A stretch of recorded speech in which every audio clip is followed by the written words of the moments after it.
With hot temperatures in our forecast, the governor's office today reminding everyone of state-designated cooling centers across New York. The state health department has identified more than 400 spots where you can escape the heat, everything from swimming pools to libraries and community centers. In our region, 3 counties participate. There are 20 locations in Chautauqua County, 19 in Allegheny County, and 10 in Wyoming County. Of course, there are also places where you can cool down in our other counties. They just aren't part of this program with the state. To find the locations and times for these cooling centers on the map, you can Google New York State Cooling Centers and you'll see the website. It's a health.ny.gov address. I also tweeted out the direct link if you want to check it out. No doubt the heat is much more extreme in other parts of this country, which we'll talk about in a moment, and also across a huge swath of Europe. We have a live look tonight at Oxford, England, courtesy of the Martin School there. It's dark now, but Oxford is under a, quote, danger to life heat warning.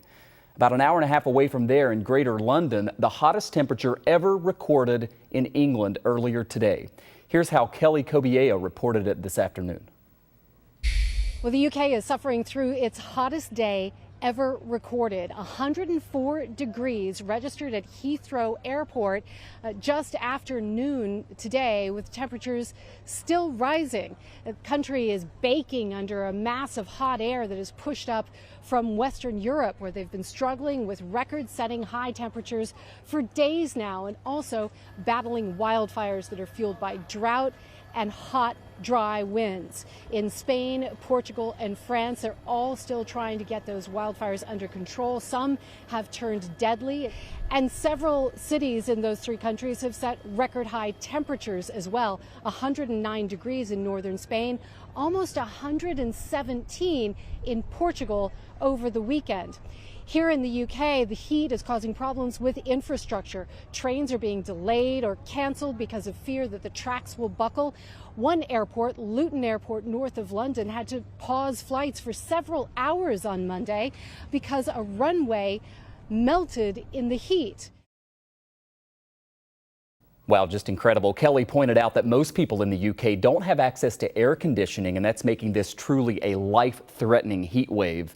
Meantime, back in this country, tens of millions of Americans facing extreme heat today as well, especially around the midsection through Texas, Oklahoma, and Arkansas. But alerts stretch from California all the way to the East Coast, where Emily Ikeda reports now from the Jersey Shore at Long Branch Beach. Emily. Hey there. Well, more than 100 million Americans are under heat alerts today as this already sweltering summer gets even hotter. We've seen folks trying to beat the heat by taking advantage of the ocean. People are surfing, they're wading in water. More than half of the country is seeing temperatures that exceed 90 degrees. Many areas setting records, and they'll continue to do so throughout the day today. An important reminder that heat is the #1 weather-related killer. Officials say that just 30 minutes of activity in this kind of brutal heat can be quite dangerous. Back to you. All right, Emily Ikeda reporting there from the Jersey Shore. Emily, thank you very much. Coming